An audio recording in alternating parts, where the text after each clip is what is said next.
Morning, Dog Nation. I'm Brandon Adams, and this is DawgNation Daily, the daily podcast for Georgia Bulldogs fans, presented today by Merriweather and Tharp. I know we're a couple of minutes late getting started today. A little bit of an audio issue. We're going to try to work through that. We got obviously great stuff planned for you here today. I will tell you, it's interesting to look around what's happening around college football the last couple of days. I would say some very interesting storylines being formed around Georgia. I think Kirby Smart, in some cases, pushing back against some of this. In other cases, we're going to kind of help push back against that too. We'll talk about that today. Terrence Edwards is stopping by. One of Georgia's rivals apparently planning on pulling out all the stops to be ready to kind of give itself the best chance of perhaps beating Georgia here this year. It is a very busy Thursday for us. We are very glad to have you with us for it. We're going to do our part to make this show kind of run smoothly here today.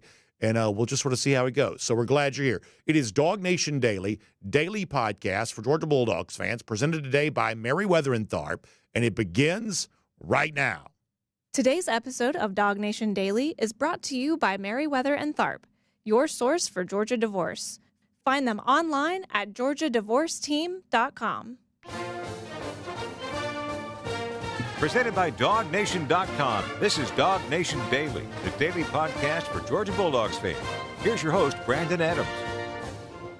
Good morning, Dog Nation. I'm Brandon Adams, and this is DawgNation Daily, the daily podcast for Georgia Bulldogs fans, presented by Merriweather and Tharp. A little bit different type of thing for us today. I'm flying a little bit blind, a little bit of an audio issue here today, but you know what? I think it's going to be all good and fine. I think we're going to roll through here and have a great show. We got Terrence Edwards coming up later on. Assuming I can hear Terrence, we'll have a good conversation coming up with him. I will tell you, even before you have, listen, every now and then you get some gremlins in the system or something like that. Even before that, I have to admit that I woke up in a little bit of a mood today because I would say that there are a couple of very interesting things out there, kind of as it relates to Georgia, what I sort of feel like are kind of unfair narratives. And at least in one respect, Kirby Smart is, I think, albeit subtly and politely, pushing back against one of these. And in another case, we're going to kind of help sort of do that for Kirby here a little bit too. Yesterday is one of those, I think, really fun days. It happens every year, and this is not a commercial, but I will tell you, I have been there before. I think this may be the last year that Region sponsors it, although I don't 100% know. It's the PGA Tour Champions event. We kind of think of this as the Senior Tour. They now call it the PGA Tour Champions. The PGA Tour Champions event that takes place in Birmingham, Alabama every year, they have the Celebrity Pro-Am on the Wednesday before that begins, and it's usually a lot of famous SEC types, a lot of the football coaches, ex-coaches, of course, now like Nick Saban. Charles Barkley is usually there, fairly significant media presence. I've been lucky enough to be a part of it before. One of the most fun events you can go to, the PGA Tour Champions guys, the sort of senior tour type golfers, they're always really fun to be around. They like to play it up with the crowd and things like that. I would say that's a pretty fun brand of golf and a sporting event that in general I kind of enjoy. But the point is, every year they do this with the coaches being there. Kirby's always there. He has a close relationship with Regions Bank. And we had talked about this the other day, is that, well, when Paul Finebaum gets a chance to sit down with Kirby Smart at this event, given the fact that he does that every year, what we had said a few weeks ago, a month or so ago on the show was, it'll be very interesting to hear kind of just how much Finebaum gets into with Kirby, the stuff that he's been saying about Kirby and about the Georgia program all throughout the offseason. Well, the honest truth is the mood around the region's of events pretty lighthearted. You may have even seen some of the video stuff, Kirby sort of joking with some of the fans and things like that. So it's kind of a lighthearted, casual. It's almost like treated like a sort of quasi like day off or a vacation day. But nonetheless, this is still Finebaum sitting face-to-face with Kirby Smart, a guy that he has chastised and criticized a lot over the course of the offseason. So as we had said, it was going to be very interesting to hear the sort of forming of questions that Finebaum gave to Kirby Smart when they had a chance to sit down with each other. And what Paul does, and you're about to hear this, Paul kind of does this from the standpoint of, oh, my crazy callers, they seem to have forgotten that you won the SEC championship, kind of blaming the criticism of Kirby on the so-called callers. And Kirby's in a good mood. Kirby's kind of lighthearted. Kirby's not going to sort of dial up the intensity here. But Kirby did make it very clear that it's not just Finebaum callers or fans who have forgotten the success that Georgia enjoyed an SEC championship a year ago. In a very subtle way, Kirby yesterday also reminded Finebaum that he's sort of forgotten about this a little bit too. This is Kirby with Paul Finebaum from the Celebrity Pro-Am event in Birmingham from yesterday. Take a listen to this. Certainly, with your background over in this state, what you're dealing with now is similar in many ways because the expectations for Georgia are almost insufferable. I had a guy call me yesterday, not that I'm saying that we have the most sensible sample of callers, but he asked me. What are you saying about your callers? Well, they know it. He said something like, do you feel like Georgia has slipped? And I said, are you aware that they won the SEC championship last year? And I think that's where fans are, though, right now, and you dealt with it over here. Paul, I think you forgot that.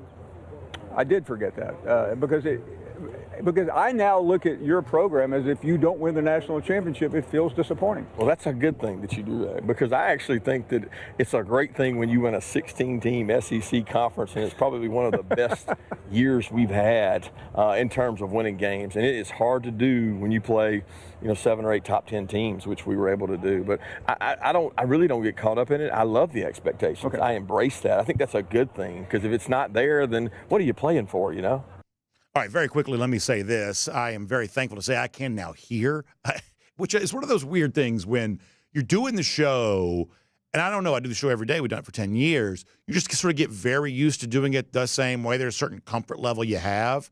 And then when things start and it's just a little bit different than it normally is, all of a sudden it's like I can't figure out what to do with my hands. I can't figure out I just get very sort of off when things were not the way they normally are. But thankfully, Jay Black and Danny, who's helping them out today, they have worked very hard. All of a sudden now we're sort of back to normal here on the show. So I am very thankful for that after a kind of a weird start to the show on my part because I was just sort of freaked out by things being different. Boy, it's all great here now, so I'm thrilled about that. And let me also say this. Good for Kirby Smart. Now, it's subtle. It's kind of quiet. It's not, it's certainly not peeling the paint off the walls the way that sometimes we can hear commentary from Kirby Smart. But, Kirby's like, hold on. You're not going to blame this on your callers, which, first of all, gives you an idea of maybe how Paul feels about some of his callers. But nonetheless, you're not going to blame this on your callers. You're not going to say they're the ones that are doing this. He says, I think you forgot that we won the SEC. And it's like I said, it's subtle. It's kind of low key.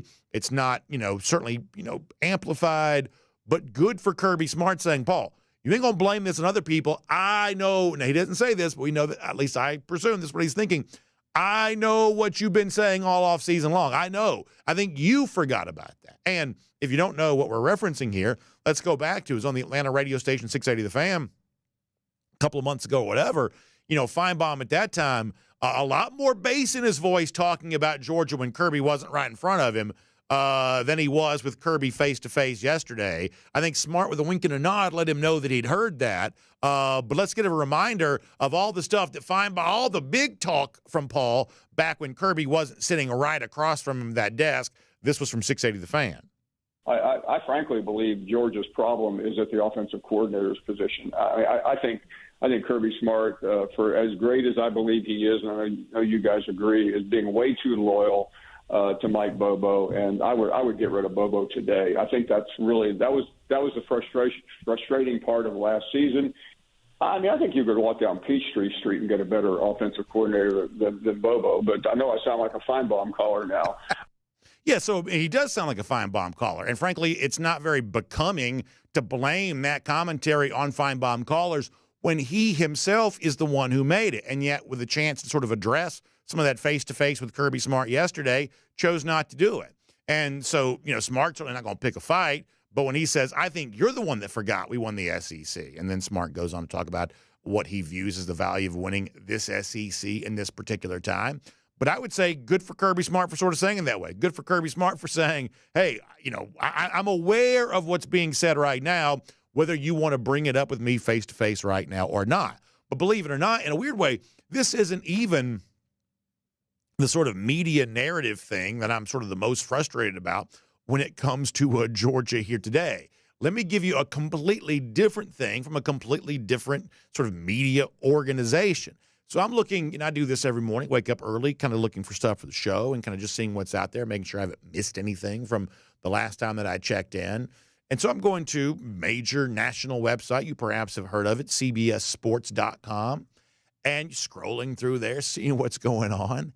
And y'all, I saw a headline that was every bit as crazy as Finebaum going on an Atlanta radio station saying you could walk up and down Peachtree Street and find an offensive coordinator better than Mike Bobo.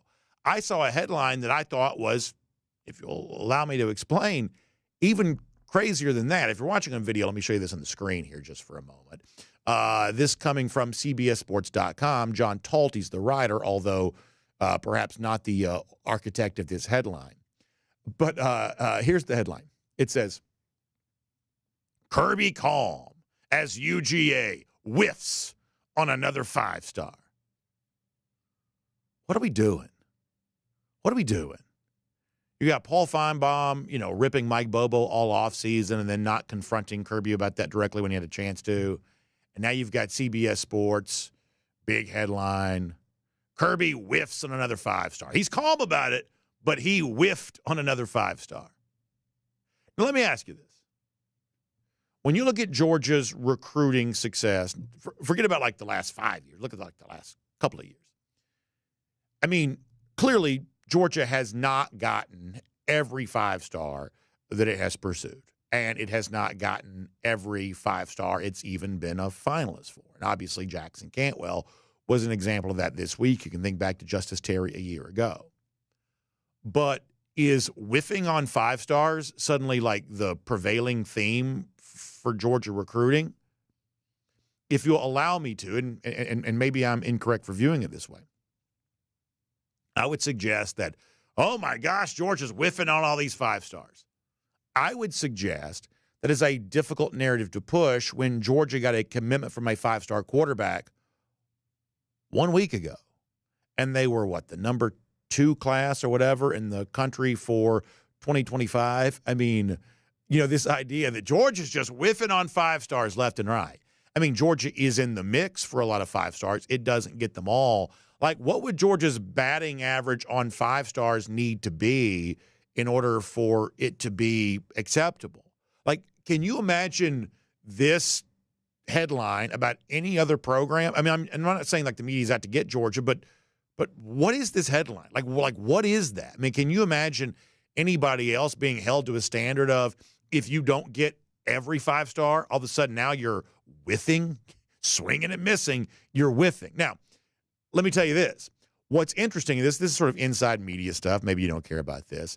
But if you go to the main page at CBS Sports, that's what the headline is. Kirby whiffs another 5-star. He's calm about it, but he whiffed on another 5-star. If you actually click the story, it's a completely different headline, which is, to me, pretty telling. I don't know what it says, but it's at least pretty telling. Let me show you. When you click into the story, all of a sudden now the headline is, Georgia coach Kirby Smart addresses, quote, misleading recruiting landscape after the Jackson Cantwell loss. Isn't that a much more innocuous, a little more straightforward, a little newsier type headline than Kirby's calm after whiffing on another 5-star? I don't really know who it is that pushed the, hey, we need to jazz up this headline. Listen, I'm not mad at you for trying to get as many clicks as you can. I mean, this is obviously, a competitive business. Everybody wants to kind of get as many eyeballs as possible in their content. I'm not necessarily mad at you for it. But you can't put a headline like, Georgia's whiffing on another 5-star and not expect people to notice that, especially when Georgia just got a 5-star commitment 1 week ago. I'm sorry, they're not going to get all the 5-stars, but they're still, I think, getting plenty. But within this, and this is where we can kind of, get into a little bit more of a football conversation. Within all of this, I do think Smart gave a pretty measured response to some of the stuff that's going on, especially in light of what I think seems like, whether it be Finebaum or CBS headline writer or whatever else, an attempt to sort of create some drama around the Georgia program at the moment. Let me give you a couple of quotes here from that Kirby story. If we can go back and show that full screen once again. He says when it comes, and he can't mention Jackson Cantwell by name. That's still a rule. But he says when it comes to the current recruiting landscape, quote, it's confusing. A lot of misleading information out there. Nobody really knows what's accurate. We've said that a million times.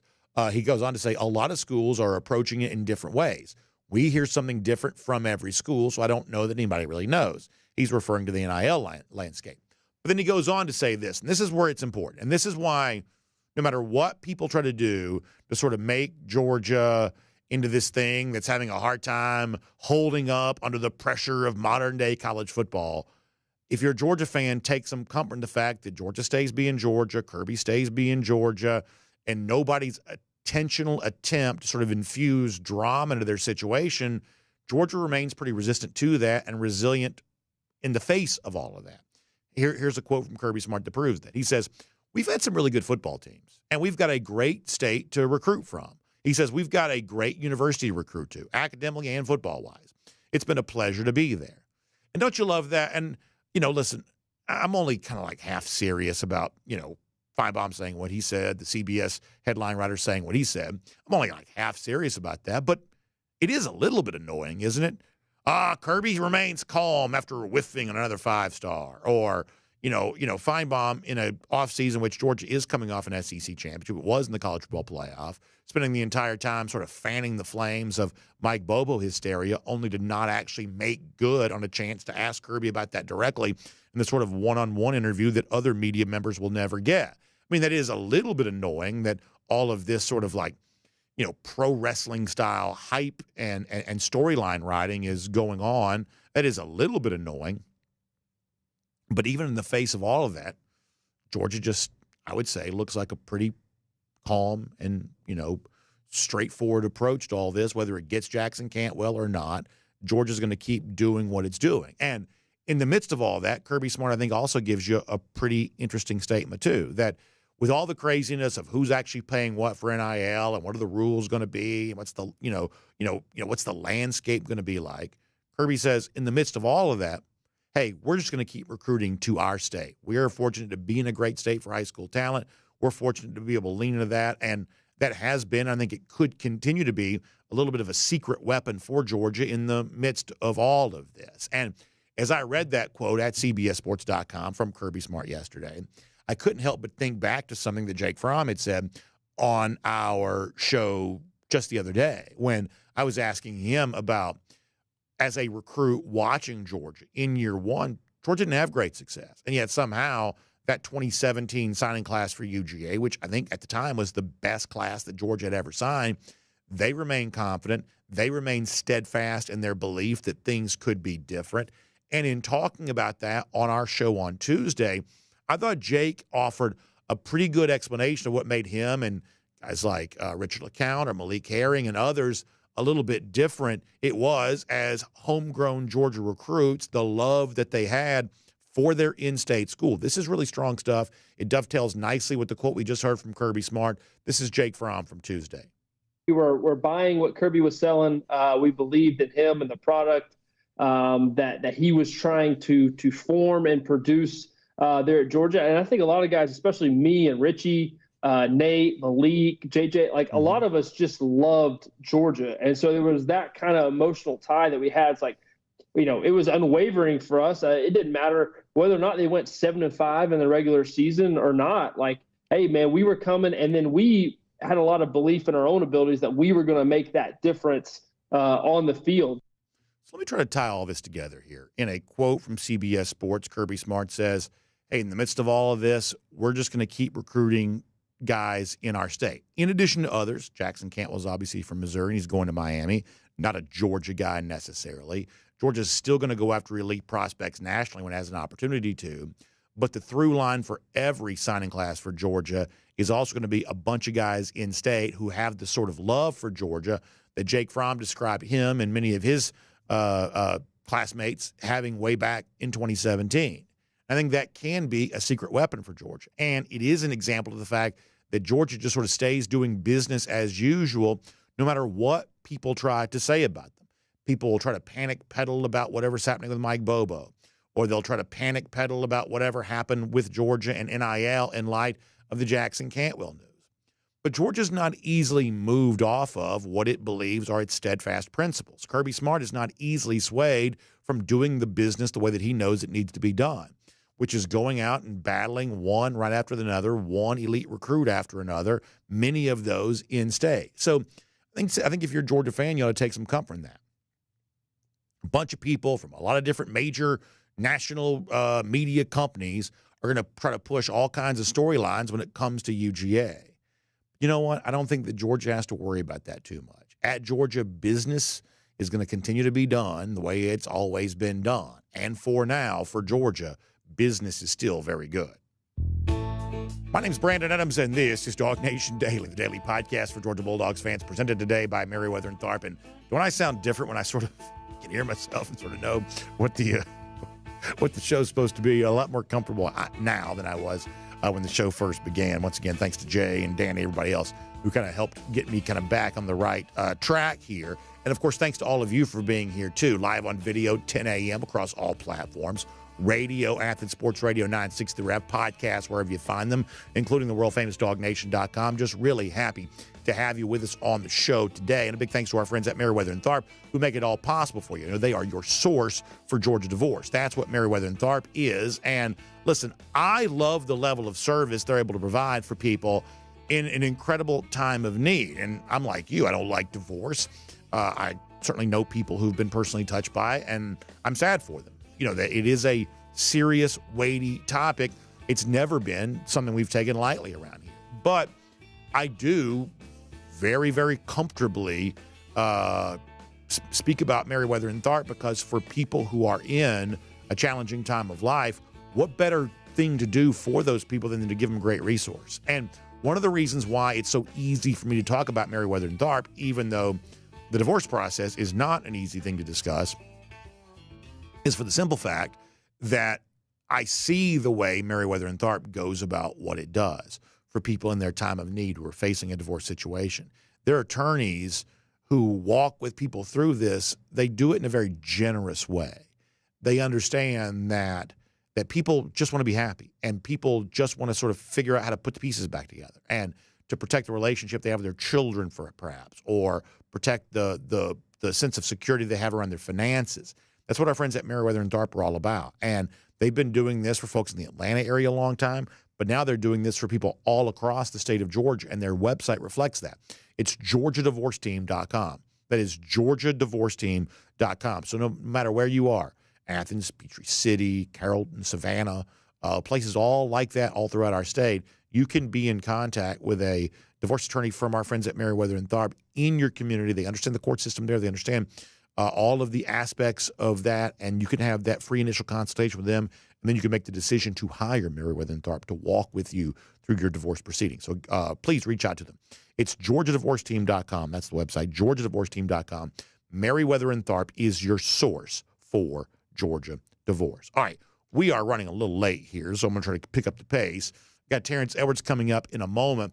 And as a lead-in to Terrence being with us, I want to go around the doghouse today, presented by our friends at Daytona Beach. Now, last week, when Terrence was on the show, had a chance to talk to Terrence. I am very lucky. I'm not on a lot of boards, you know. There are not a lot of organizations that have seen fit to have me as one of their board members. But somehow I was able to trick the Georgia High School Football Hall of Fame to put me on the board for that. I was able to convince them to do that, and that's really the honor of my life in many ways. I just really love high school football. I love being around the best that's ever played it here in our state. And as I was talking to Terrence, he's already in, I believe he was a charter member of the Georgia High School Football Hall of Fame. In fact, he was. Had a chance to talk to Terrence last week about the fact that his brother, Robert, was among those kind of nominated for consideration here in 2025. Terrence and I had a great exchange about that. Let me play this for you as a setup for our conversation today. This is me with Terrence last week. And Terrence, as someone who already has his blue code, I know you'll be as happy about that as anybody if that does indeed come to pass. I'm probably even happier because I know as a high school player, I was in the 6th grade watching him play quarterback, play receiver, play running back, play outside linebacker, play safety. Like, he didn't come off the field, and just the plays that he made in high school, is just what memories are made. Like I can remember against Greene County, 3 interceptions, 3 touchdowns. Against Villarica, ask Brandon Tolbert what Robert did against Villarica in the semifinals. He made a catch on the sideline, and back then in overtime, it was penetration. Who has the most yards gained? And Robert hit a streak down the sideline, toe tap in, and won the game on that catch. Just like his impact as a senior in high school would just it was off the chain. Then go and be the last Georgia signee in his recruiting class, then being the best player in that class, being drafted in the first round as the 18th pick. Man, I mean, just everything that he went through with his injuries, and then he overcame those to be the man he is today. He is undoubtedly what Georgia high school is all about. And he's, it'd be a shame if he doesn't get in this year. So that was Terrence making the case for his brother Robert, as a good brother would, to make the Georgia High School Football Hall of Fame. And I'm happy to announce that Robert Edwards did. I certainly voted for him, and many others did as well. And Robert Edwards will be among those enshrined in this year's class for the Georgia High School Football Hall of Fame, among several former Bulldogs to get in, including Isaiah Crowell, Kirby Smart going in as a player for the Georgia High School Football Hall of Fame, and a lot of other former Dogs there as well. It's a great class. It also includes Lindsey Scott. You'll remember him, obviously, as a part of the legendary 1980 Georgia National Championship team, but also a great high school player at Wayne County prior to that. And there are a lot of other non-Georgia figures kind of going in of note. In fact, stuff I didn't even realize. Like, for instance, the great former NBA star, the New York Knicks, Walt Frazier, was also a high school quarterback in Georgia. He's going in as a player. It's a really great class, and it's a fun thing for me to personally be a part of. And I'm thrilled about the, obviously, former Dogs going in, but just the incredible class of, guys going in too. Robert Edwards, Kirby Smart perhaps highlighting this among former Dogs.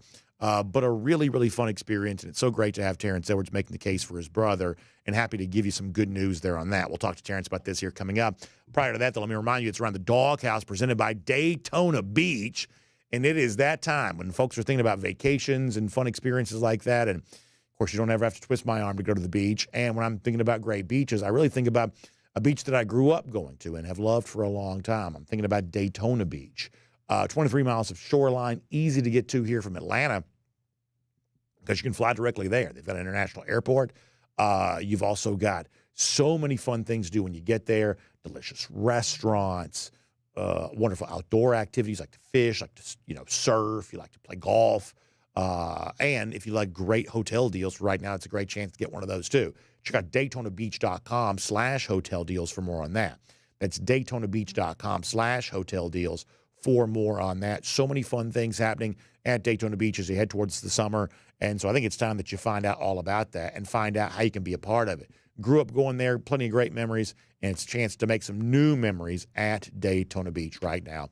Great to have Daytona Beach as a part of Around the Doghouse here today. Also great to have our next guest, the voice you just heard, making the case for his brother there a moment ago.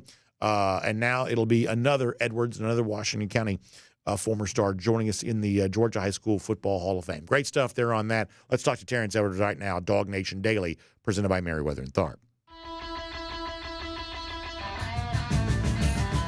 From Athens and across the SEC or wherever the recruiting trail may lead, here's a DawgNation.com insight. We'll say hello to Terrence Edwards here, and Terrence was, very little surprise to me that Robert did make the Georgia High School Football Hall of Fame. Certainly deserving of that. I will say it's a little bit tricky when you're starting a state like Georgia with as much high school football talent as it has, and you're kind of beginning it from scratch because you're trying to put a lot of guys in each year to sort of catch up on all the years worth of years in which we didn't have a Georgia High School Football Hall of Fame. It's one of those things where it just takes a few years to get everybody in that's supposed to be in, but no doubt your brother, just like yourself, and your, Takeo Spikes, your Washington County teammate, a lot of guys deserving of that and happy to sort of keep putting them in this Hall of Fame year after year. But after our conversation last week, I know you're thrilled to see Robert going in and joining you now as a Georgia High School Football Hall of Famer. Yes, I was super excited when I found out that Robert was going to be in this year's class. And I just think it's well-deserved. I think his play on the field, he just belongs in this type of class. Like, I could just remember him as a high school football player, and I just watched very closely, and he who I wanted to aspire to be. I have this over his head that I went in first, but I'm happy that he's in now. Spoken like a true, a good brother would. Did you ever see Kirby as a player? You know, I think for a lot of us, we don't, I mean, obviously some player at Georgia, but did you ever see Kirby or know much of Kirby playing at Bainbridge in high school? Because it's interesting to see him also going into the Georgia High School Football Hall of Fame as a player for his time there at Bainbridge. No, I've never even watched the highlight of Kirby play in high school. You know, we can all go on YouTube now. I've actually watched Mike Bobo play at Thomasville on YouTube, but I've never seen Kirby Smart play a high school game.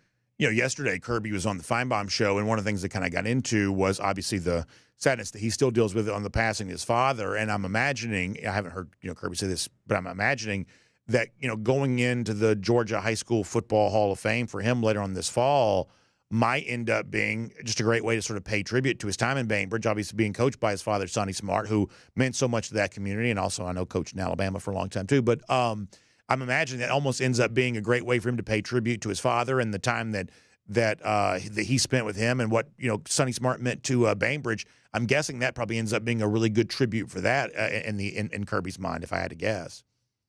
I would think so as well. I saw Kirby recently at the MVP camp that he took his son to.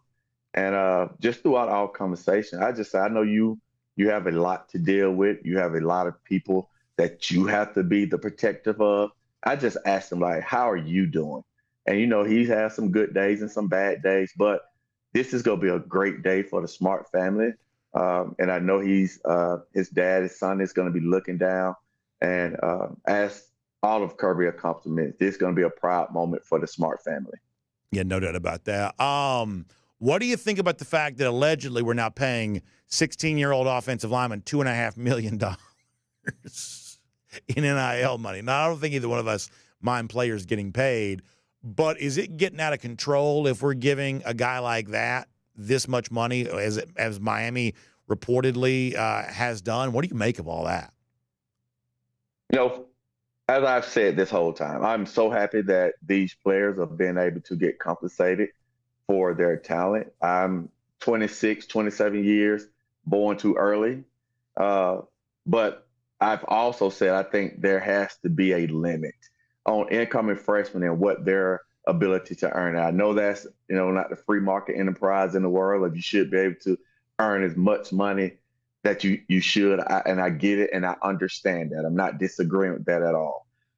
But man, this is getting down to negotiation. I think in recruiting, it's who's going to pay me the most. And you know, happy for everyone that's getting money and getting the opportunity to provide for their family. I think this is life-changing money. But I love college football. And I just think college football is in a different place now, a place that I like 90% of the time. And, you know, congratulations to that young man's family. Congratulations to Miami. But Georgia's going to be here with them or without them. Yeah, I think that's interesting. One of the things that Kirby Smart also said yesterday in one of the media appearances that he made while he was playing golf is that one of his concerns about NIL moving forward is going to have a situation where you may have freshmen making more money than seniors, the insinuation being that the older guys, the upperclassmen, are more responsible for the program success, and therefore they ought to be the ones making the most money, and the younger players, maybe they still have something to prove, and so therefore their compensation should reflect that. And I understand where Kirby's coming from. You know, college football is, for the most part, kind of an upperclassman's game still. But in the NFL, we have situations where, you know, rookie first-round draft picks have 8-figure guaranteed money. You know, there are a lot of, you know, veteran players kind of holding on to, you know, league minimum or something like that. They're, you know, oftentimes, you know, less well-paid than young guys who just came on the roster. I mean, is it one of those things where that's a fight worth fighting, or do we have to make peace with when it comes to certain, you know, premium positions? If you don't get them coming out of high school, you may not get them, and therefore they may demand a price in excess of their current value, but you hope they sort of grow into a player being worth that money. It seems like it's a pretty difficult thing for these coaches to navigate, doesn't it? Right. So you think about what happened in basketball probably about 30 years ago in the NBA, where the number one pick was coming out making more money than some seasoned veterans who've put in the work, who's actually earned a reputation in the NBA. So they actually put a rookie salary cap so that the rookies could not make as much as the veterans. As someone who's played professional sports, if you don't have a strong locker room, that could bring divide in your locker room with someone who's haven't taken a snap, haven't proven themselves, is making more money than the starting right tackle or the left tackle, or a guy who's second string has been a major contributor to that team, and he's coming in making more money than those guys. And that can actually cause a divide in the locker room if you don't have a strong locker room. And I love that these young guys is good money, but for somebody who's played professional sports for a long time, there's no way a 18-year-old who's coming in should make more money than a lot of seasoned veterans. That's the only thing that I disagree with. I'm with Kirby on that. And it can cause rifts in the locker room, because especially if a young guy said, that's why I make more money than you and ain't never played. Now you have a different conversation that's going on in that locker room. So that's the only part that I wish we could do, is there's a cap on what a incoming freshman can make. And it could be like this young man, if he was the top guy in the class and he can make up to $250,000, like $2.5 million is a lot of money for a guy who has not taken a snap in college football. Yeah, and listen, I got to be honest. If somebody offered me $2.5 million, I'm going to take it. I don't think there's any scenario in which I'll turn it down. But I think you and I both have lived life long enough to know that money comes with a little bit of a price, because if I show up at Georgia for my first practice and I'm being paid $2.5 million, you don't think everybody on that roster is coming after me? I'm talking about anytime you got to get a chance to go up against me in a rep, or anytime you got a chance to just, sort of lay that extra lick on me. I mean, it's not because they hate me. It's because, well, if this guy's worth $2.5 million, I need to show that I'm better than him. Therefore, I can get the kind of compensation I feel like I deserve. There's just a natural magnet on a guy making that much money, the perception of that, where every player wants to show that he's better than the guy that's getting paid so much money, because that player wants that money too. And all of a sudden now you get a situation where, I mean, almost every Georgia player has expressed some feeling of self-doubt when they first got here, because college football is just hard, and Georgia tries to make it as hard as possible to get guys ready for the grind of an actual season. Well, now I would say you're also adding an extra layer of self-doubt on this, when all of a sudden you're not just being judged as a freshman, you're being judged as a freshman getting paid this eye-popping sum of money. And I'm not saying that anybody should turn it down or anything like that, but I do think there's a lot of extra complication on a player who brings that price tag into a program, and I think it's one of the reasons why Kirby Smart has chosen to be, I think, as judicious as he's chosen to be. So I see this all the time on social media, where if a guy doesn't choose the university that you root for, he's prioritizing other things. Yep. So I hear this about Georgia all the time, is why don't you come to Georgia? Oh, he doesn't care about winning. He doesn't care about getting developed. You can win at other schools, may not win national championships, but you can win. You can get developed and be a first-round pick at other universities. Like, Georgia is not the only school that you could get developed at. But I can tell you this, the first time that young man or any young man steps on a field, there's going to be older guys in one-on-one situations or team situations. When they knock him on his rear end, the first thing going to say, that's what y'all paid $2.5 million for. That's the 5-star offensive lineman that we got. Like, it is going to be to the sense of they're going to take it out on that young man because he was paid a certain amount of money. And that's the pressure that we're putting these young men in, knowing that everyone who comes into college football is going to have that, oh, shoot moment. This is college football. It's a different level. It's grown men, and I'm not there yet. He will be there, but not yet. and he's going to get ridiculed because they're going to say, let's go 2.5. Like that 2.5 million is going to be brought up at a lot of situations. Let's go 2.5. This is what we got 2.5 for. Like, so that's the pressure we're putting on him, and he's got to be ready for that. And listen, I haven't shied away from the fact. I mean, listen, I still would like to come to Georgia. I mean, and I think you're the same way. It's like, I mean, if he was coming to Georgia, we'd be having a very different conversation. I've never tried to pretend that, no matter what the compensation would have been, it'd been nice to have an elite offensive tackle prospect. Right. But that doesn't make anything you're saying right now any less real than it was either. I think you're absolutely right about all of that. Let me also bring this up. We played a clip from Jake Fromm a little earlier about, and I know you can speak to this from your own personal account too, which is that if you grow up in the state of Georgia, viewing the University of Georgia as your state school, like this is my home state program, there is just a little bit of a different relationship that has the potential to exist there. And I do want Georgia to go after Jackson Cantwell in Missouri, or go after, Jared Curtis in Tennessee, or go after some of these big national recruits. But it seems like you do have to have a backbone in your program, kind of a through line through your program of guys from Washington County, guys from Houston County, guys who are from, Riceboro, Georgia, guys who are from places like that where that Georgia G just means something a little bit different, that you can go out and compete nationally for so-and-so from some other state, but you better have a lot of homegrown guys in this day and age especially who just love you a little extra if you want to keep that locker room culture the way it needs to be. As someone who is one of those guys from Washington County, would you say that's true? It is. And let me say this for any Georgia fan that I see on social media or on DawgNation saying that they would not take that $2.5 million because their love for Georgia, you're lying. Right. Especially if you come from a situation that is a different type of money for your family.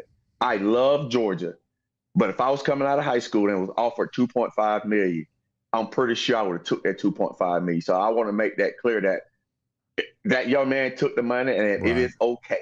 It is okay. But to your point, yes, you gotta have Georgia kids that grew up watching Georgia, that's dreamt to being a Georgia Bulldog, and once they get the opportunity to be a Georgia Bulldog, you got to take those kids if Kirby and staff deem that they have the ability to play at Georgia. I'm from Washington County, like these rural towns, the Colquitts of the world, the Valdossas of the world, the Warner Robins of the world. Those are Georgia towns, and you have to go and get kids that are talented enough to play at Georgia. You have to lock those guys down. I mean, yes, you got to go get the Brock Bowers out of California. Yes, you got to go get guys from outside of the region, but you also got to take care of the in-state kids that has the ability to play at Georgia. Let me finish with this. I didn't prepare you for this, so you may not have much to say on it. But, after the Jackson Cantwell news goes down the way it does, people kind of turn their page to, okay, well, what's next? And, like, a name that keeps coming up from out of California is Mark Bowman, a tight end and I'm always hesitant to say this, but a tight end kind of cut in the Brock Bowers mold. I'm hesitant about saying that because I think that Bowers was such a one-of-a-kind type player. But, I mean, in this particular class, there are a lot of people tell you they like Bowman as much as they like anybody in the class of 2026. Have you seen Mark Bowman? What do you think about him, whether he goes to Georgia or not? Elite. He just became on my radar, and I went and watched his film, watched some of his practice training tape, some of the 707. He is elite, and he is a tight end that Todd Hollis should prioritize because I like his skill set a lot. Well, that's great to hear, Terrence. Fun to think we can have that conversation in the weeks and months to come. As we wrap up here, I know you had Georgia State on campus with you guys there at Mount Vernon this week. You're trying to help a lot of guys get to the next level, both in your own high school program, but also as a part of the Terrence Edwards Wide Receiver Academy as well. So if people want to catch up with you and learn how to catch the football better, how can they connect with the Terrence Edwards Wide Receiver Academy? Yes, you can find me on all social media platforms at Terrence Edwards Wide Receiver Academy. Terrence, I love our conversations. I appreciate the chance to have it with you. Hope you have a great week. We'll look forward to talking to you soon. Thank you. let's take a look around the rest of the league. This is SEC Through. And speaking of what's coming next for Georgia recruiting, as we said, Mark Bowman may be an example of that. I'll also tell you real quickly, you may have seen that Xavier Griffin decommitted from USC from Gainesville. Griffin's a guy I like. I'm from Gainesville, so I have a little bit of a soft spot for some of those Hall County guys. By the way, shout out to my alma mater. My alma mater, Johnson, who never wins anything, has become a little bit of a soccer power. They won the 3A state championship in soccer yesterday. So shout out to my alma mater getting a win in something, a rare achievement, unfortunately. But nonetheless, Xavier Griffin decommits from USC. We've seen a lot of these, soon-to-be dogs decommit from USC. Isaiah Gibson, Michael Williams, a lot of guys like that. I don't know that I necessarily see it going that way for Griffin here right now as it relates to Georgia. But perhaps there's more going on there than I realized. Jeff Sentell will tell us more about that when he joins us tomorrow to talk all things Georgia recruiting. And, oh, yeah, by the way, one way or another, we're in the process sort of deconstructing this particular studio. On Monday, we will be in our brand new studio. So looking forward to that. Don't quite know what that means for tomorrow's show yet. We're trying to figure all that out. We will have one. Not quite sure yet where I'm going to be.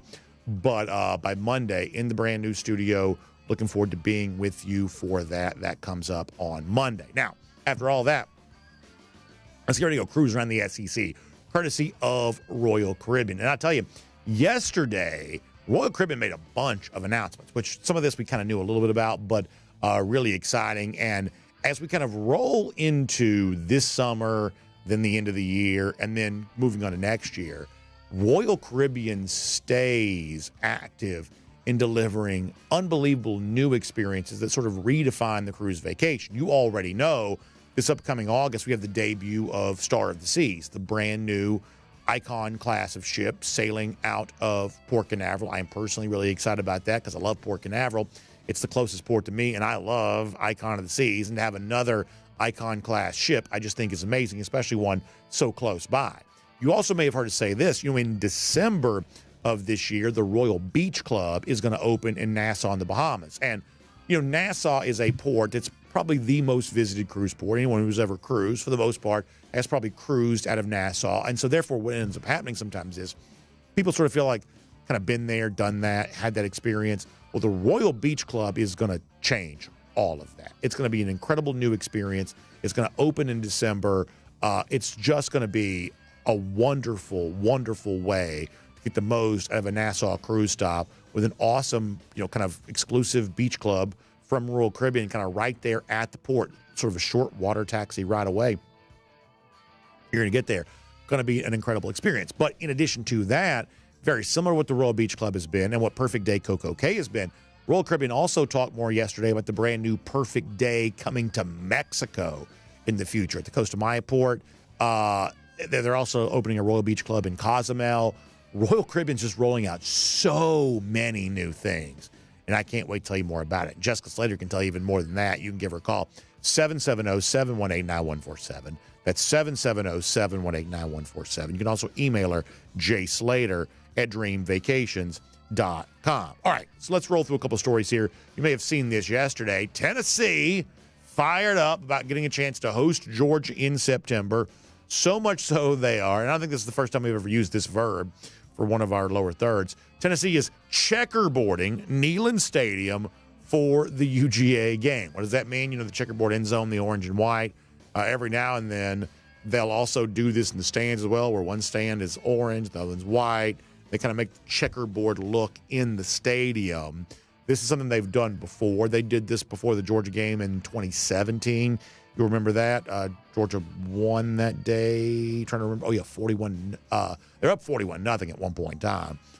So checkerboarding doesn't always work out for great success for Tennessee, but they are fired up about this. And to be honest, while as a Georgia fan, I'll kind of, bust chops about this a little bit and kind of go back and forth with them. The truth is, I do have this game circled. It is on my radar for a few reasons. We do know that one of the big stories for Georgia a year ago, whether it was Alabama, Ole Miss, games that Georgia lost, or the hard-fought win they got in Austin, the really tough road environments were a challenge for Georgia last year and really a challenge for everybody. Georgia created that atmosphere for Tennessee. They kind of faced that atmosphere playing at Ole Miss, at Alabama.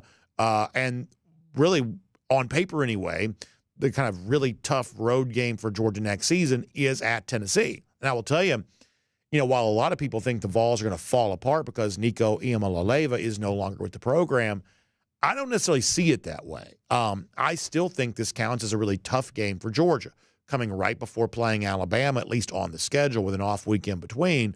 I think it makes for a really tough stretch. So I'll kind of laugh at checkerboarding as some sort of, trump card for Tennessee to play here. I'm not quite so sure that works out that way. But I'm not going to laugh at this being a really tough, challenging road game. And I think for all of us, we should expect, to face a really intense atmosphere in Knoxville on that particular Saturday. By the way,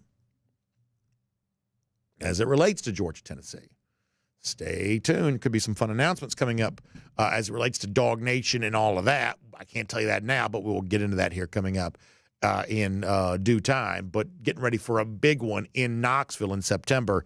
Tennessee already making announcements about that. I guess they have to give many months advance notice so Tennessee fans can figure out which section they're in and what color they're supposed to wear. So I guess good luck to them as they try to do all of that. I talked about the region's Traditions Pro-Am a moment ago with Kirby Smart. Nick Saban was also there too. Saban was interviewed by Paul Finebaum yesterday. And one of the things that he got more into detail on is his role on this so-called presidential commission studying NIL and all that kind of stuff. And Saban was a little bit, it's probably not, I think, accurate to say he pushed back on it. That's probably overstating it. But he certainly downplayed it some a little bit, saying he's not really sure what the commission is going to be, or whether or not we even need a commission. And to me, what this kind of reminds me of is, but after saying that, so he says, well, I'm not really so sure we need a commission, but then he goes on to talk about the fact that here's all this stuff that needs to change in college athletics. And this is one of those deals where, and we're very serious about this on the show, so I get this idea. I don't think, whether it's Nick Saban, Kirby Smart at one point kind of alluded to some of this a little bit too, I don't think these figures in college athletics like the idea of we got to go to Washington, D.C. to get some help. I don't think they like the idea of that because, A, I think they've been told it's not going to work, and B, I think what we think of as sort of neutral parties, college coaches, college administrators, we think of them as sort of neutral parties. I don't think they like the idea of getting involved with any specific politician that might represent a particular political party. I think it makes the coaches, the administrators feel like they're kind of getting involved in partisan politics, which a lot of people have a little bit of an allergy to. I do get that. I am also pretty steadfast in my belief that Washington really is the solution to this, no matter what anybody else says. And it's not any one political party, I don't think. I think the politicians that represent the states where college sports matters will all, I believe, eventually be willing to fall in line on some sensible legislation if we can kind of craft the framework for some of that. I know it seems like a pipe dream, but I'm telling you right now, the wind is blowing in this direction. Politicians respond to popular consensus. And there is a popular consensus among average people right now that something needs to be done. And the only people that truly have the power to do the thing that can quiet all the lawsuits and end all the hysteria and restore some structure, the only people that can do that reside in Washington, D.C., as unpleasant as that might be to consider. I just believe it's true. And we're not putting a lid on NIL. We're not going back to kind of pre-player compensation model. We're not doing any of that. We're just saying it's okay to have some rules. It's okay. Coaches get to have some certainty from year to year what their roster is going to look like.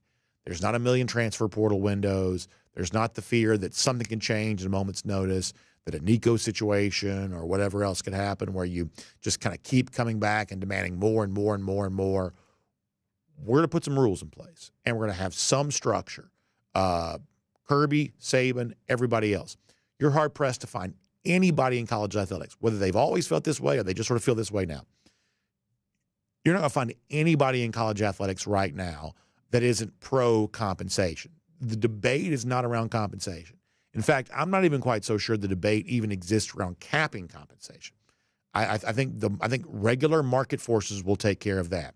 If $2.5 million 16-year-old doesn't pan out to be a first-round draft pick, less people will be less likely to want to pay $2.5 million the next one. There may be some regular market forces that kind of impact that eventually. You don't need a cap compensation, I don't believe. You do need to rein in the transfer portal. And the only people that can do it are in Washington. So whichever political party you're in favor of, I think that figures from both parties could have a role in kind of fixing this. And the fact that that's what the public wants, I think motivates the politicians to act here. I'm actually pretty optimistic on this. But the people that are in coaching, the people that are in college athletics are going to have to be a little bit more willing to embrace it. Because if they are willing to embrace it, I do think the politicians will act. I really do, even though we haven't always seen that in the past. Let me give you one more story real quick. This kind of dovetails back to the Georgia schedule for a moment, because what we said a little earlier is that, hey, big game at Tennessee. They're checkerboarding in the end zone. Another big road game for Georgia this year is at Auburn. And if you look around some of the talking season, way too early chatter at the moment, I think the team that gets the most love, there's probably two of them right now, that get the most love for kind of bouncing back and being much better this year. We joked the other day about Oklahoma now being the offseason national champs. The other team that gets a lot of that chatter is Florida. I mean, there are a lot of people who think Florida is going to be a lot better. Now, I think they'll be, likely at least a little bit better if Lagway is healthy, which I think we're still trying to figure out how healthy he is. That's probably an improved football team, still playing a very difficult schedule, but probably an improved football team. However, and listen, this just grosses out a lot of Georgia fans, and I get it. I'm not intentionally trolling you by saying this.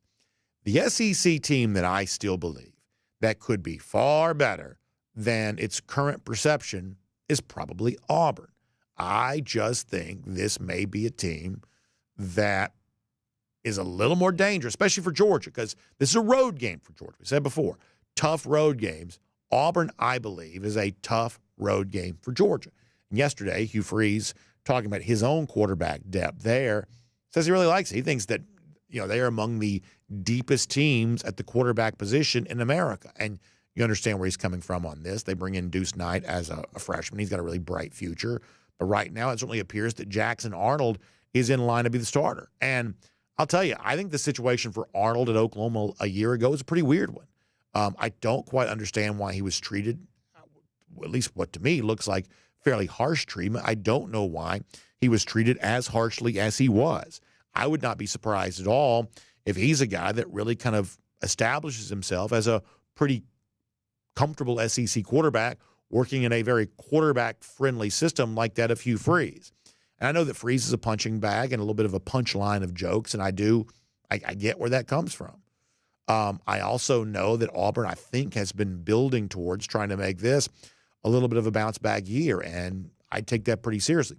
So much so that if you'll give me the three teams that I just mentioned, Auburn, Florida, Oklahoma, they may all three be top 25 teams here this year, but to me, of the three, the team most likely to be in the top 25 is at Auburn. And I think the quarterback situation is perhaps one of the reasons why. So do with that what you will, but for now we'll make that cruising around the SEC, courtesy of Royal Caribbean. As we get ready to wrap up here today, I want to give a golden shoe out. And earlier this week, it was not great news for Georgia, but it was great coverage in Nixon, Missouri from our Jeff Santel and Kaylee Manziel, who are on hand. And as someone who travels around for work a pretty good bit during the fall and sometimes during the winter too, when you are bouncing around and going places, it's always sort of interesting to see the various landmarks of the places that you travel to. Well, Kaylee Manziel in Missouri this week had a chance to do that. She says when in Springfield, Missouri, you got to visit the OG Bass Pro Shop. Yet even in Missouri, I'm still reminded that it's been, at the time anyway, 1,648 days since the lousy, stinking Gators have beaten the Bulldogs. And she tags me at DawgNation Daily on this, showing a picture of a live gator in the water there at the Bass Pro Shop. Very funny stuff from Kaylee Manziel. Great job. I will tell you, when we went to the Georgia-Arkansas game back in 2020, we went to not the original Bass Pro Shop, but the one that took over the old pyramid in Memphis. And that place is like Disney World. And that is an amazing, and this is not an ad for Bass Pro Shop, but I do like Bass Pro Shop. That pyramid in Memphis it's just a spectacle. It is a crazy thing to see. So I'm glad Kaylee had a good time with that. Glad she's shouting out to Gator Hater Updater. We will give her a golden shoe for doing that. Also, the new Gator Hater Updater number, how about this? 1,650 days. That's how long it's been since Florida has beaten Georgia. That is our Gator Hater Updater. Y'all have a great day. See you back here tomorrow in some form or fashion on DawgNation Daily, presented by Meriwether and Tharp. We will look forward to talking to you then. And on video, time now for the R.S. Andrews Cool Down.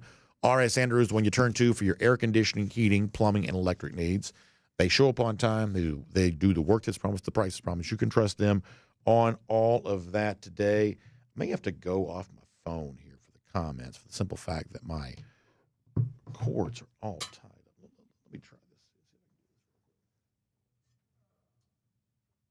I'm going to have to go off my phone for the comments today, but that's no big deal. It's pretty easy to do. There is a chance that, like I said, we're packing up the studio. I'm a little bit of a mess today. There's a chance we do the show from home tomorrow, just simply because that may work out to be the best thing we can do. We will see about that. Either way, we'll have a fun show for you.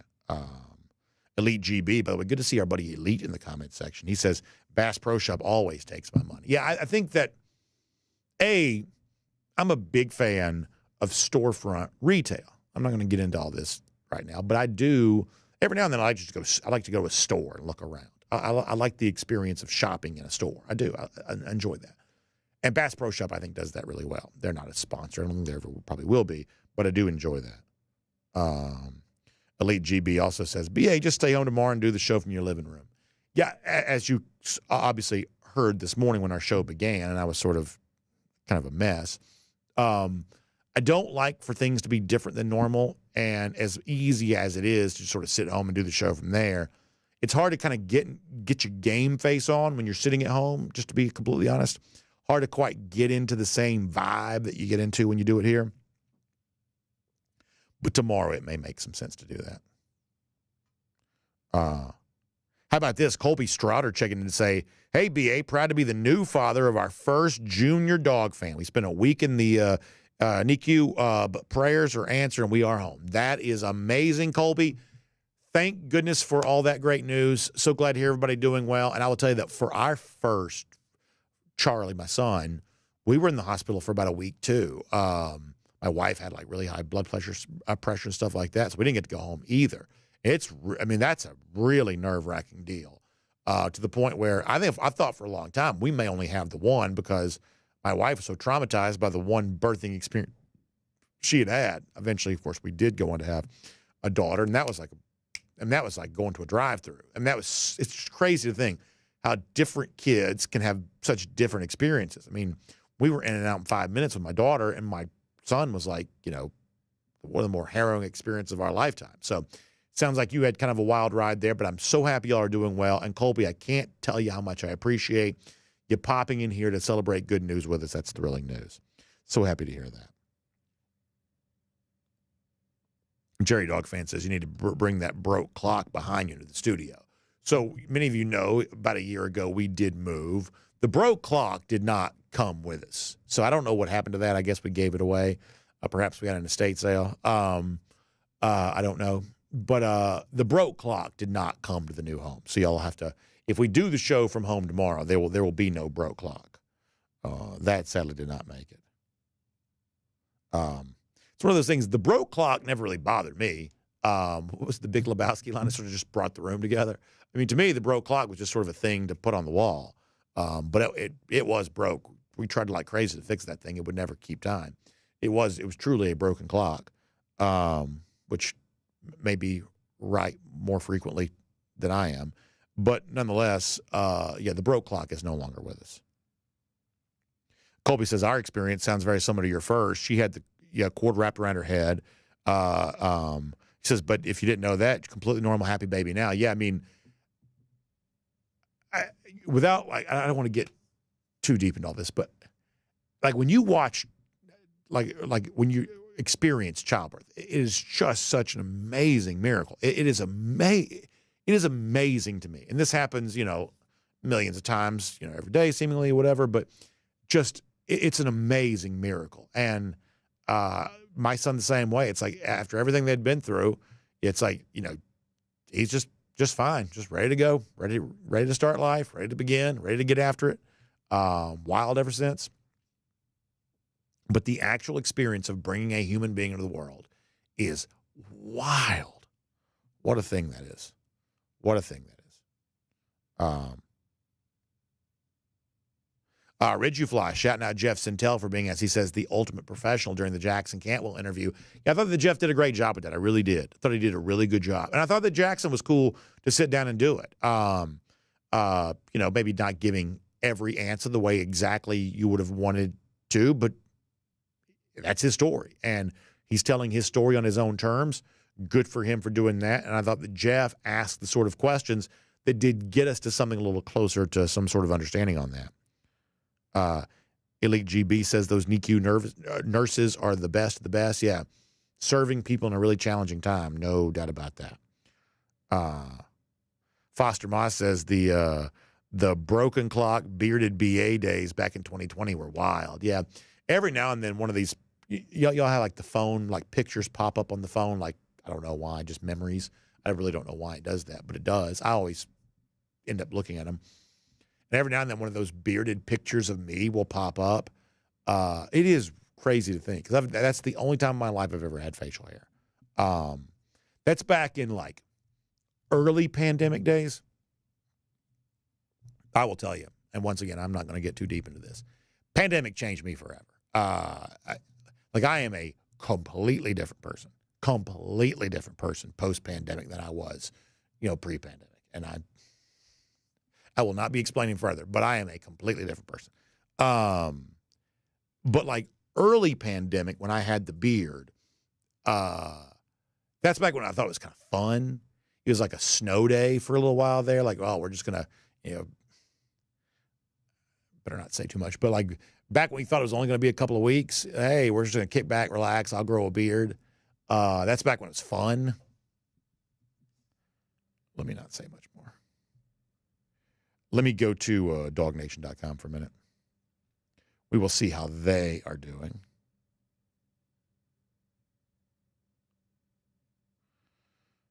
By the way, Georgia baseball getting ready for a big series against Texas A&M. National seeding opportunity kind of right there for Georgia. We'll see how many games it does win. And we'll also see how many games they kind of need to win.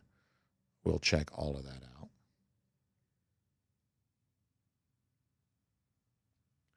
All right, on DawgNation.com. Bill Camacho looking forward to the new studio.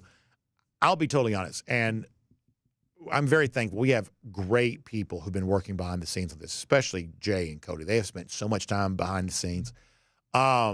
Just to be completely frank, I wouldn't know how to be anything other than honest with y'all. For a long time, I was not that excited about this sort of new chapter. But as we get closer to it and you sort of experience some of the functionality of it, I think y'all are probably going to like it. And it's going to be different. Now, it's not going to be the shelves on the wall and stuff like that. It's going to be a little different. And I have really enjoyed this studio. This has been a really good studio for us. But honestly, when we first moved here, I was sort of freaked out about this. I just very, very allergic to change. There were some things about this studio that were different than our previous studios, which kind of made me a little freaked out. Got settled in here pretty quickly. I was very nervous about the new studio. Still a little nervous about it, but Jay and Cody have worked so hard to make it be something they're comfortable with. And as long as they are comfortable with it, then all of a sudden I'm comfortable with it, because all I got to do is talk into the microphone. So as we get closer to it, I'm very happy about it. And honestly, we've done 2 broadcasts from there. We did the Cantwell show and the Curtis show. And I think, and that's only like one, kind of one angle. Kind of did a tight close-up, one angle. People seem to think it looked good. So I am happy about that. All right, let's see what else. Okay, so this is me in 2020. Look at that. I was also, now I'm fat now, but I was also just enormously fat back then too. Just disgustingly fat. Yeah, so that's back when you couldn't get a haircut. You remember that? You couldn't get a haircut. This is also like I hung like a DawgNation picture on the door behind me just to have something that sort of looked like DawgNation. This is when my kid. See, what's weird is like now we can actually do the show from home, and it's for the most part it's kind of still like a show. We have graphics and everything else. Back then we didn't have. I don't really know why this is. We didn't have graphics, y'all. Some of y'all remember this. We used to. My kids drew pictures of our sponsors, and I would hold the drawn picture of the sponsor up to sort of reference that. Eventually, we sort of figured out the sponsorship part, but this was like very. I mean, I look like that. Like if you saw that person walking on the street, I mean, that is not a good looking guy right there. That is a much better beard than I thought it was going to be, to be honest with you. Well, okay, so Jay, to be completely frank, I had never grown facial hair. I didn't know if I could, but I mean, that's a real beard right there. I mean, it came in. It's a proper Hall County beard. As a proper Hall County beard. Here's the other thing too. Now, if I tried it today, there's no way this can be the case. That's not that gray. I mean, you got some gray here and a little bit down there on the chin. That's also 5 years ago. So there's no way it would come in that way now. But that's not that gray. I mean, it's grayish, but that's not that gray. So yeah, that's what it looked like.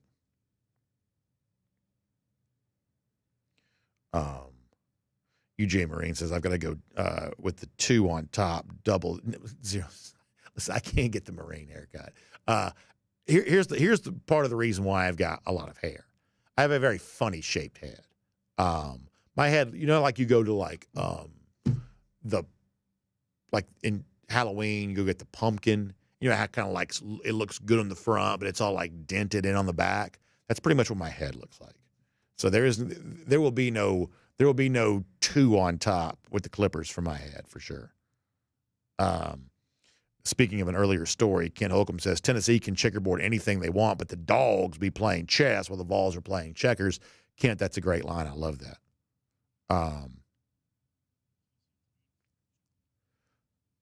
Okay, so now here's the thing. So I've been told, I don't know if y'all heard that or not, but Jay says that Tennessee's 3-4 all time in checkerboard games, which is kind of laughable. But can we also bring this back to Georgia for a second? Now, hear me on this. We're not allowed to wear black jerseys because Georgia lost, one time in the black jerseys against Alabama? And that was an embarrassing game. I do get it. But like one moment in the black jerseys now means you can never wear black jerseys again. Tennessee's got a losing record with the checkerboard, and all of a sudden they're like fired up about doing checkerboard again. Oh, is that right? Is that right? So this is very, very interesting. Very, very interesting. So Jay is saying that after Georgia beat them 41-0 in 2017, they stopped doing it for 4 years. Now, can you imagine beating them so bad they don't do the checkerboard anymore? That's what they did. But now they're ready to bring it back. Oh, my gosh. That is so much fun. That is so much fun. So Savannah Bryan checks in to say, you're right. I read the Apple News feed last night and was convinced that Georgia football was going the way of the Roman Empire. It's sad that journalism is so dishonest in 2025. I mean, it is crazy. Like, it is like, and I'm not picking on CBS. I like CBS. I read a lot of their stuff. I know a lot of people who work for 24/7, which is their, kind of partner company. They're really good people. I am not anti-CBS. But the idea that Kirby Smart this is like something, and this is just, it's just pro wrestling. Kirby Smart remains calm as the walls are closing in around him, or whatever it was they said, whiffing on another 5-star. Like, that is a ludicrous headline. A ludicrous headline. Yes, sir. Too much time on this checkerboard rabbit hole. Okay. So Tennessee is 4-4 all time. All right, 4-4. They beat Florida last year. Their 4 wins are against Florida in 2016, 2022, 2024, and Texas A&M in 2023. So yeah, basically kind of they like run up the score against the Gators. Yeah. Basically that scale. Although they have not always had great success against Florida, so perhaps there's something to that. So 4-4 all time now in the checkerboard game. And they took a hiatus after the 41-0 2017 game against the Dogs. That's the funniest thing I've learned all day. That is very, very good stuff. Very, very good stuff on that for sure. All All right, let's see what else.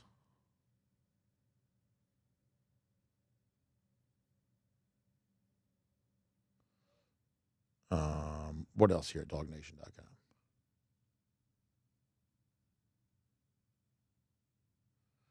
Bill Camacho says, we own the Vol LOLs, he calls them.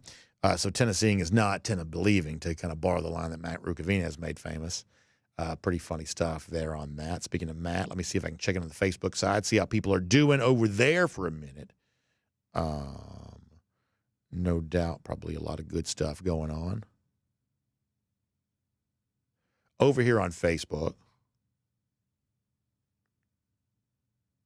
Aisha Murphy says since they've been losing some key games in the regular field, they don't have anything to lose by bringing it back. Yeah, I guess that's the case. But if Georgia empties that thing out again, now listen, I'm not going to talk too much trash with the game because I do think it's probably pretty tough, for Georgia. I think that Tennessee will be fired up, and I think that that's a pretty tough game. But if Georgia runs that place out again, runs those fans out of the stadium again, I don't know how you come back from that. Matt Rugvina says you can't bring up Tennessee without me using the Tennesseeing ain't tenant believing. Yeah, Matt has made that famous. Let's see what else.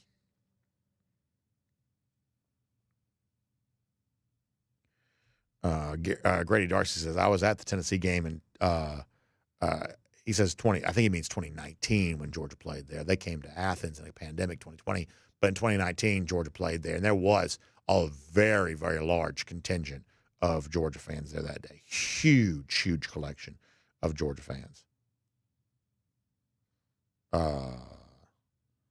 Let's see what else.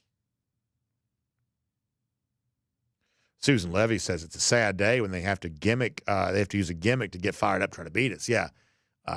Susan, I think you're probably right about that. Johnny Prescott, and this was just, Johnny's so right about this. This was such a disaster. Do y'all remember in 2023 when they brought Dolly Parton, who is, we would all say, a national treasure? And look, she's from Tennessee, apparently a Tennessee fan. I won't hold that against her. Like Dolly Parton has got the highest favorability rating, I would say, of almost any celebrity. Everybody likes Dolly Parton. It's hard to mess up Dolly Parton. Like Dolly Parton's just, that's just an easy win to have Dolly Parton there. Well, Tennessee figured out a way to just absolutely ruin all of this. So they bring her out to sing Rocky Top, but she's going to sing it with the, what do they call it? The Pride of the Southland Band or whatever. She can't hear herself. Band's just playing 100 miles an hour. She can't catch up. Like, how do you have a public appearance by Dolly Parton and you just ruin it? You just ruin it. Like how do you tarnish, like, Dolly Parton? So, yeah, that was a disaster for Tennessee that day. Really, really bad. Really, really bad. I could not believe they messed up the public appearance by Dolly Parton as bad as they did. They should have known that wouldn't have worked.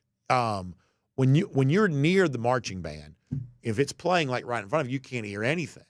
And if you're trying to sing along with it, you got to have a monitor. You got to be able to hear yourself. I'm not even a music person. I know all this stuff. Like, how do they not know better than this? It was one of the worst things you'll ever see.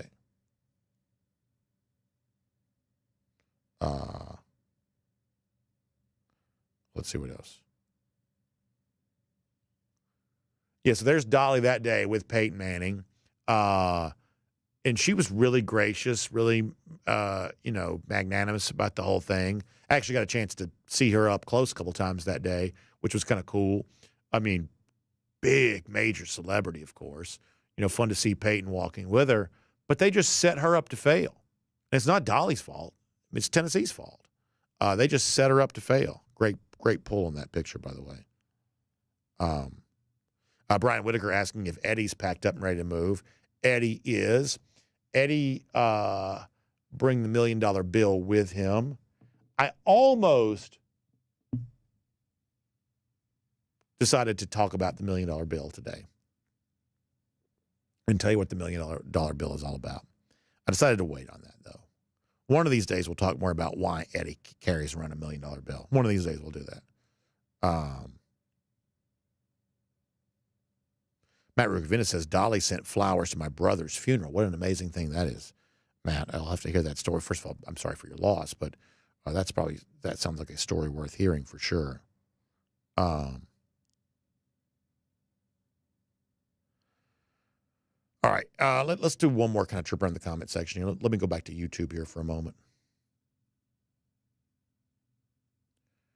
If I can figure out where the icon is on my phone. All right, on YouTube. RKD on Dolly Parton. Yeah, Dolly's just great. G. Gray says he dyes his beard too. I mean, like most people, I can remember back when I was in my 30s, other people in their 30s, like the beard starts turning gray pretty fast. That's one of the reasons why, and we broke this story nationally. Everybody seems to know this now, but the idea that Ryan Day is obviously dyeing his beard, we broke that story because people in their 30s get gray in their beard. Beards turn gray way before heads of hair turn gray, way before that. It's just a thing that happens, and some people don't like it. I've never really been too bothered by it, but some people don't like it, so they might do it. But even for people far younger than me, their beard will turn gray even if they've got dark hair. I've seen that a lot.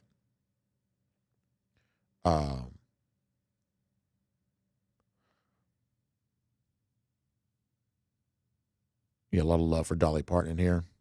I want to go to Dollywood. I've never been to Dollywood. I want to go to Dollywood. That seems like it'd be really fun. To Neil, thank you for the kind words. I really appreciate that. Elite GB says those gray hairs are earned. That's the way I sort of feel. I mean, listen, I wouldn't go back to a pre-gray day for anything. As dumb as I used to be, I am thankful for the age I currently am. Is there any celebrity that has their own theme park other than Dolly Parton? Obviously, Mickey Mouse, of course. I'm trying to think. I don't know. Did Conway Twitty used to have a place? Am I making this up? Did Conway Twitty have a theme park for a while? I want to say there was a thing called Twitty City. Am I making that up? Maybe I'm. I don't know where that came from. But maybe not. Maybe not. Conway Twitty did have a theme park. Yes. There you go. That is awesome. I wish I'd never been there, but I would love to go. I'm assuming it's no longer here. I'm a big fan of theme parks. I like roadside attractions. I like tourist traps. I just love stuff like that. That's one of the reasons why, going to the original Bass Pro Shop in Springfield, Missouri, or, Bass Pro Shop's also got the big resort in the Ozarks, and I'd give anything to go to that. It's right near Branson, Missouri, and don't think I wouldn't love to do I'd do Branson, Missouri, and all of that. Silver Dollar City's also in Branson, which is a little bit like Dollywood. I would be into all of that. All of that. So Twitty City got destroyed by a tornado. God, that's sad. That's sad. Colby Straughter mentioning, I guess one of the Six Flags parks is closing. I don't believe it's the one in Atlanta. I think it's what used to be known as Great America. I believe it's closing. Did see that. All right, we got to get ready to go.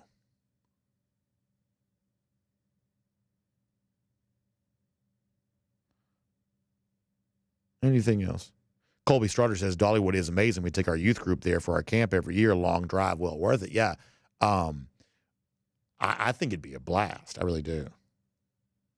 Lewis Sutherland says, I get a kick out of all the Vols failures and sure rub it in every chance I get. All the Vols fans living here in Memphis. I talked about Memphis a little earlier. I'm 15 minutes from the Pyramid, my favorite store I ought to go to all the time. Yeah, y'all, I'm just telling you right now, This is not an ad. That pyramid is crazy. It is wild. It's a theme park. It is wild. Like, you've been to a Bass Pro Shop. This is like a Bass Pro Shop on steroids.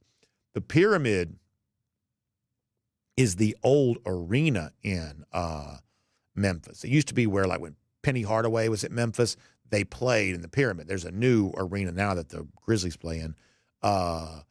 But it used to be the old arena was called the Pyramid. It's like 25,000, big place. It got converted to a Bass Pro Shop, and now that place is wild. All right. Let's see a couple more things real quick. Georgia on Tap wants to get a T-shirt made that says "Run 'em out again," meaning those Tennessee fans, with a bulldog holding a red and black checkered flag. I like that. It's a good idea, Georgia on Tap. Like I said, in the very near future, not today, but in the very near future, I do believe we will have an announcement to make about the Georgia-Tennessee game.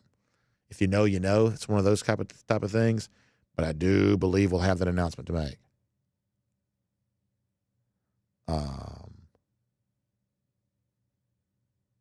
Green Soldier, by the way, good to see him in the comments section today, says, I hate losing, but I'm glad we don't lose to Tennessee. Their fans are even crazier than the bandwagons. Yeah, listen, there are some crazy Tennessee fans. There is plenty of that. All right, finally at DawgNation.com. Savannah Bryan says, he's Brandon Griswold Adams. I definitely, I am very, Clark Griswoldish, very much so. Very much so. He says he's the same way. I'm a sucker for a tourist spot. Yeah, I really just like that kind of thing. Very much so. DT thinks he knows what the announcement might be. You never know. You never know, DT. We will make those details available when we can. DT says the location of the new studio seems like a lot of traffic. Oh, yes. That is certainly true. There's plenty of that, but it's all for a good cause. I also sometimes sort of draw some, not every day, but every now and then I kind of get some sort of tranquility about just sort of being in the car by myself, just sort of, just kind of collect my thoughts and, whatever. Sometimes it's not quite so bad. I like to drive. It's weird. I've said this before, I could have been a truck driver. I could drive cross country and be happy. I don't like being stuck in stop and go rush hour type traffic. I don't like that. So there will be more of that in my life. And there's already plenty. All right, final comments. Keith Foltz checking out. Bill Sanders looking forward to watching the PGA Championship. I'm excited about that too. Beautiful Quail Hollow. I'm a big believer that the PGA Championship should be in August. I don't like the PGA Championship in May. I do like the Players in March, which it was originally, then got moved to May, and then back to March. I like the Players in March. I don't like the PGA Championship in May. I'm looking forward to watching this weekend to the extent that I get a chance to. But to me, all four majors all have distinct, imagery except for the PGA Championship. Everybody knows what the Masters is. The U.S. Open as our national championship kind of has its own distinct imagery. It's obviously oftentimes, very, very tough course. There's a certain USGA type, mood that we strike when it comes to the U.S. Open. The British Open, obviously, in many cases, sort of the birthplace of golf. Very, very, the links courses, things like that. It's a very distinct imagery for that. The PGA Championship is always just something that does not have quite as distinct of a brand connected to it. And I love our PGA professionals, but that alone is not quite enough to make the PGA Championship, I think, stand out. But when it was in August, you could at least say, okay, now it's Glory's last shot. That was always a fun way to kind of describe the PGA Championship. Well, now the British Open is technically Glory's last shot, and I don't like that as much. I don't. That's the champion golfer of the year. In other words, looking forward to the PGA Championship, but if I was the autocratic ruler, which is, of course, my ambition, I would want the PGA Championship in August. Okay, so Luke Donald, early lead there. Keegan Bradley, the former St. John Red Storm and Ryder Cup captain, shot back. So there you go. All right, we're going to go. Fun stuff. Hope everybody has a great day.